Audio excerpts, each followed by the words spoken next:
One of the things I found useful in early recovery and still find useful is to have a project on the go.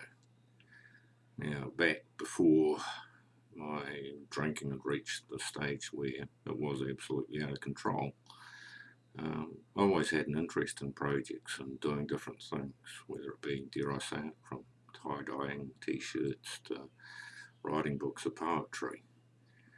The first real project that I took on in sobriety was basically built around distracting myself the when it started. I would get old pallets that had been dumped out for disposal and I would tear them apart.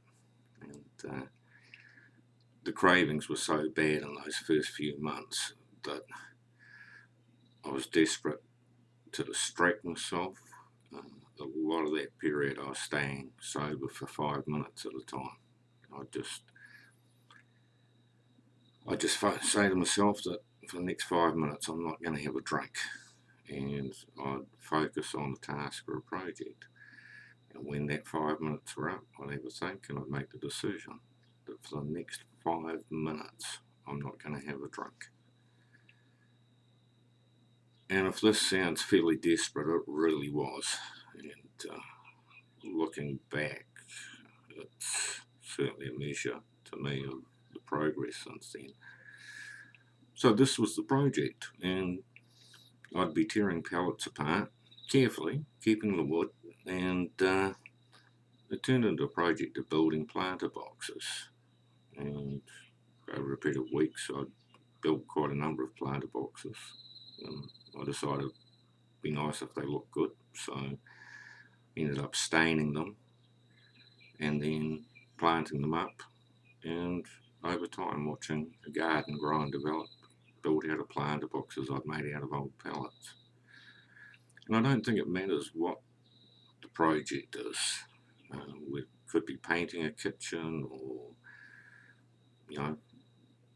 fixing up an old car or writing a book or whatever it is. But some of the beauty in it is that it's a distraction. It certainly engages the brain in something outside of what's going on in terms of those desperate cravings and those desperate days. And in time I've found it's become a source of pleasure again to engage in a project and carry out a project. It was something that I used to enjoy over many years before I became a desperate daily drunk. And there really can be a sense of satisfaction in completing something. And whereas for me it started out simply as distraction, to have that initial project, in time it's become a source of pleasure and engagement.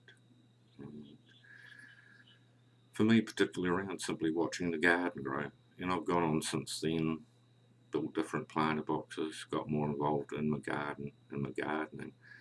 And I've done it for the simple pleasure of doing those things. But it's nice to have some focus, some other thing that isn't your work or your other responsibilities in life, but simply a project that you work on that you can get pleasure from.